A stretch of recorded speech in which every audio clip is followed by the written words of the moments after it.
Islamic speech میں آپ لوگوں کا خیر مقدم ہے۔ دین کے اہم اور ضروری مسائل سننے کے لیے ہمارے چینل سے جڑے رہیں۔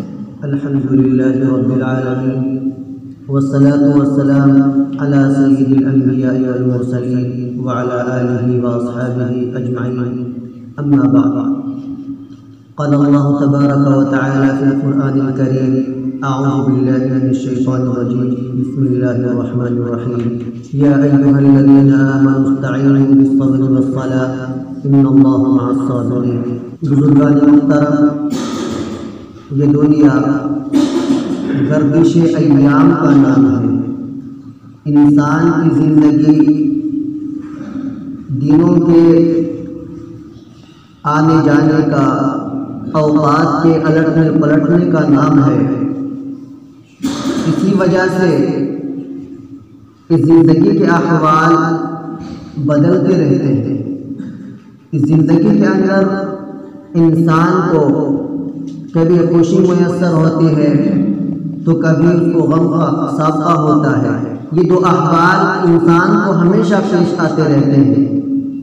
کبھی انسان کو خوشی ملی تو دوسرے وقت میں اس کو پریشانی کا سامنا بھی کرنا پڑے گا، اور ان دونوں حالتوں کے اعتبار سے اللہ تبارک و تعالیٰ نے دو عبادتیں مشروع فرمائی ہیں۔ ایک صبر ہے، دوسرا شکر ہے۔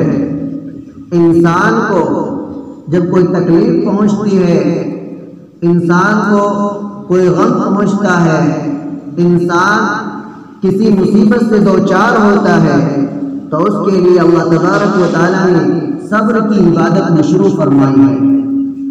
انسان کو جب دقت و پریشانی کا سامنا ہو، اس کے ہاتھ سے کوئی نعمت چلی جائے جس کی وجہ سے اس کے دل کے ٹکڑے ہو جائے، تو ایسے عالم میں اس کو صبر کا دامن تھامنا چاہیے، صبر کی نعمت کو اپنانا چاہیے۔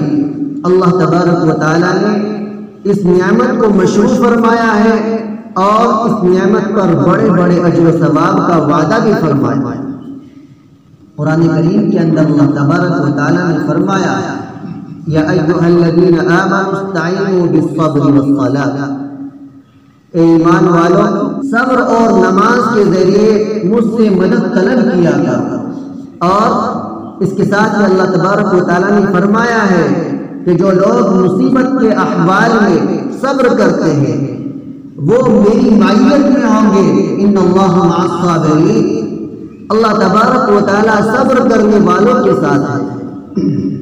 اس لیے انسان کو چاہیے کہ جب اس کو تکلیف کا سامنا ہو، پریشانیاں اس کو گھیر لے، تو وہ صبر کی عبادت کو انجام دے۔ اللہ تبارک و تعالیٰ کی مدد شامل حال ہوگی، اللہ کی معیت نصیب ہوگی، اور جس انسان کو اللہ تبارک و تعالیٰ کی معیت نصیب ہو جائے، اللہ کا قرب مل جائے، اس کو دنیا اور آخرت کی ساری بھلائیاں مل جائے۔ اللہ تبارک و تعالیٰ نے اس دنیا کا نظام یہ بنایا ہے کہ اللہ تبارک و تعالیٰ انسان کے احوال کو بدلتا رہتا ہے، پھیرتا رہتا ہے، اور اس کے ذریعے سے انسان کی آزمائش مقصود ہوتی ہے، انسان کی ایمانی حالت کا پرکھنا مقصود ہوتا ہے، انسان کی دینی حالت کو اللہ تبارک و تعالیٰ جانچنا چاہتے ہیں۔ قرآن کریم میں اللہ تعالیٰ فرماتے ہیں: وَلَنَبْلُوَنَّكُمْ بِشَيْءٍ مِّنَ الْخَوْفِ وَالْجُوعِ، کہ ہم تمہیں ضرور آزمائیں گے، کچھ خوف کے ذریعے، کچھ بھوک کے ذریعے۔ کبھی اللہ تبارک و تعالیٰ انسان پر خوف مسلط کرتے ہیں، اور اس خوف کے ذریعے سے دیکھنا چاہتے ہیں کہ کوئی انسان ہے جو اس خوف کے عالم میں، اس پریشانی کے عالم میں اور اس ہوش ربا احوال میں ثابت قدم رہتا ہے۔ جب انسان پر خوف مسلط ہوتا ہے، ڈر اس پر طاری ہوتا ہے، تو انسان کے پاؤں پچھل جاتے ہیں، انسان لغزش کھا جاتا ہے۔ آپ نے دیکھا ہوگا کہ ابھی پچھلے سال کی بات ہے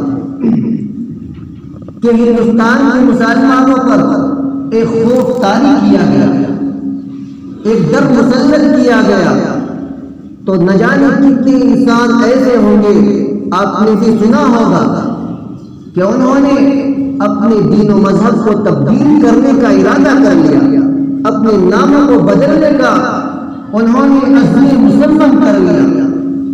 تو یہ خوف تھا جس کے ذریعے اللہ تبارک و تعالیٰ آزما رہے تھے ایمان والوں کو، کہ کون انسان اس خوف کے عالم میں، ڈر کی حالت میں ایمان پر ثابت قدم رہتا ہے، اور کون انسان دوسری راہ اختیار کر لیتا ہے۔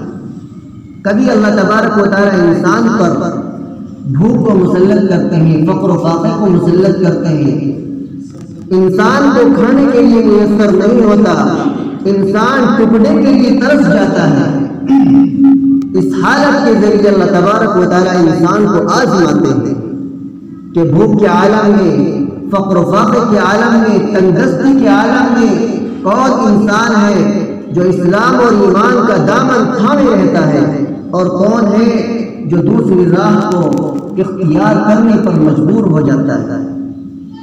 اور اللہ تبارک و تعالیٰ فرماتے ہیں کہ یہی نہیں، اور بھی بہت ساری چیزیں ہیں جن کے ذریعے ہم تمہیں آزمائیں گے۔ وَنَقْصٍ مِّنَ الْأَمْوَالِ وَالْأَنفُسِ وَالثَّمَرَاتِ، کبھی اللہ تبارک و تعالیٰ مالوں کے اندر، جانوں کے اندر، ثمرات کے اندر، پھلوں کے اندر کمی کے ذریعے، نقصان کے ذریعے آزمائیں گے۔ کبھی انسان کو جانی نقصان اٹھانا پڑے گا، کبھی مالی نقصان اٹھانا پڑے گا، کبھی کاروباری نقصان اٹھانا پڑے گا۔ تو ان ساری چیزوں کے ذریعے اللہ تبارک و تعالیٰ انسان کو آزمائیں گے، اور جو انسان اس آزمائش میں کھڑا اترے گا، انسان اس آزمائش کو، اس امتحان میں پاس ہو جائے گا، اللہ تبارک و تعالیٰ نے اپنے رسول سے فرمایا، میرے حبیب وبشر الصابرین، آپ ثابت قدم رہنے والوں کو، امتحان میں کامیاب ہونے والوں کو بشارت سنا دیجیے۔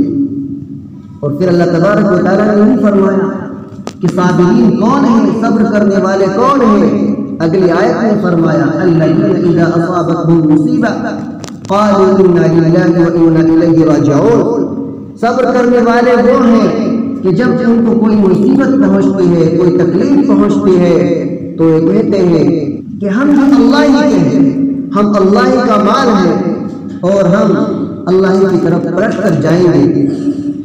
تو جو انسان مصیبت کے عالم میں صبر کرتا ہے اور اللہ کی حمد و ثنا کرتا ہے، اللہ کی تعریف کرتا ہے، اور مصیبت کے وقت کی جو دعا ہے، جو حقیقت میں قرآن کریم کی آیت ہے، جسے ہم عموماً کسی کے انتقال پر ہی پڑھتے ہیں، انا للہ وانا الیہ راجعون، حالانکہ انسان کو کوئی بھی مصیبت پہنچے، چاہے وہ بڑی ہو یا چھوٹی ہو، ہر مصیبت کے وقت یہ دعا پڑھنی چاہیے۔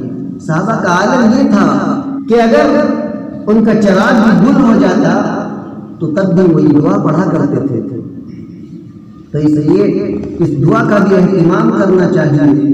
اس کے ذریعے سے اللہ تبارک و تعالیٰ انسان کو صابرین کے درجے پر فائز فرماتے ہیں، اور اس کے اجر و ثواب کے اندر اضافہ فرماتے ہیں۔ دنیا کے اندر جتنے بھی اللہ کے مقربین ہوتے ہیں، اللہ کے پارسا بندے ہوتے ہیں، نیک بندے ہوتے ہیں، تو جو بندہ جس درجے کا ہوتا ہے، جس درجے کا قریب ہوتا ہے، اس کی آزمائش اور امتحان اتنا ہی زیادہ سخت ہوتا ہے۔ حضرت سعد رضی اللہ تعالیٰ عنہ فرماتے ہیں کہ میں نے نبی کریم صلی اللہ علیہ وسلم سے پوچھا، اللہ کے نبی، دنیا کے اندر سب سے زیادہ سخت آزمائش کس کی ہوتی ہے؟ آپ نے فرمایا کہ انبیاء کرام کی، انبیاء کی آزمائش سب سے زیادہ شدید اور سخت ترین ہوتی ہے۔ اور پھر فرمایا کہ اس کے بعد درجہ بدرجہ اللہ کے مقربین کی ہوتی ہے۔ جو اللہ کا جتنا قریب ہوتا ہے، اللہ تبارک و تعالیٰ آزمائش میں اتنا ہی سخت اس کو گرفتار فرماتے ہیں، آزمائش کے ذریعے سے اس کو پرکھا جاتا ہے۔ اور اس کے بعد فرمایا کہ انسان کی آزمائش اس کی دینی حالت کے اعتبار سے ہوتی ہے، ایمانی کیفیت کے اعتبار سے ہوتی ہے، اگر انسان کا ایمان مضبوط ہے تو اس کی آزمائش سخت ہوتی ہے، اگر انسان کا ایمان کمزور ہے تو اس کی آزمائش اس کی دینی حالت کے اعتبار سے ہلکی ہوتی ہے، اور یہ آزمائشیں انسان پر ہمیشہ آتی رہتی ہیں۔ آپ نے فرمایا کہ جو ان آزمائش پر صبر کرتا ہے تو اس صبر کرنے کی وجہ سے اللہ تبارک و تعالیٰ اس کو ایسا پاک اور صاف فرما دیتے ہیں کہ وہ زمین پر ایسا چلتا ہے کہ اس کے اوپر گناہ کا کوئی بار اور کوئی بوجھ نہیں رہتا۔